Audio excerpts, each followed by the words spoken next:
So this is a 4K polling mouse from none other than Redragon, a peripheral company I know many of us associate with very cheap, poor quality products that have very questionable performance altogether. But let's see if they struck gold with their new K1ING M916 PRO gaming mouse or if it's a total flop. Let's start with the performance, and they are using the exact same specs as the most 4K polling mice out there currently. So Nordic MCU and a Pixar 3395 sensor with a Comp X being their solution provider also. With these specs, this mouse has the exact same performance as for example Pulsar's and Lamb's 4K polling mice. So pretty much minus 0.3 milliseconds of motion delay compared to my control unit at 4K polling. For click latency, the results are also basically the same as well, which is to be expected. I also didn't notice any weird instabilities with the polling on my system, and comparing the Pulsar's 4K graph versus the Redragon 4K graph, they are pretty much the same. So as for performance, the Redragon mouse is surprisingly good. For the buttons, they are using the Huano Blue Shell Blue dots, which are slightly heavier and thockier than the Blue Shell Pink dots that are the more common option nowadays. Their implementation is actually quite good for the main buttons, and they have no annoyingness in the post and pre-travel, and the sideways wobble is also pretty minor. It's just the plastic quality they have used in this mouse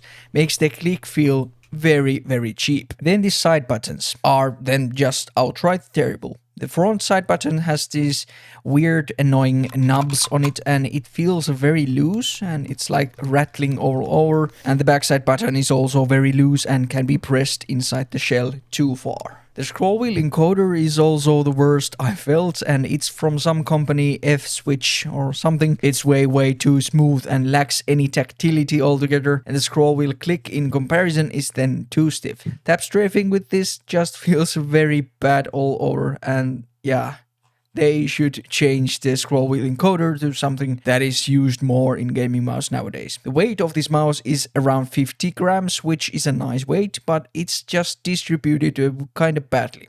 And the mouse feels very back heavy. They could maybe in the future put the battery more in the center of the mouse, and then the mouse would feel a lot better to use. As for the build quality, there are no big surprises here, and the mouse feels pretty much the same quality wise as most of the Chinese mice. Plastic is not the most sturdy, it has sidewall flexing when pressed from the sides, and the coating or the lack of it just feels kinda cheap, not gonna lie. You can use it without issues, but just don't expect anything surprising quality wise. And yeah, the stock skates are straight trash, so I swapped them out right after unboxing the mouse. They were applied unevenly and had air bubbles below them, so yeah, no surprises here either. The shape is what I want to talk about next. It's stated in the box that it's meant to be usable for right and left-handed users both, and it is quite an interesting creation.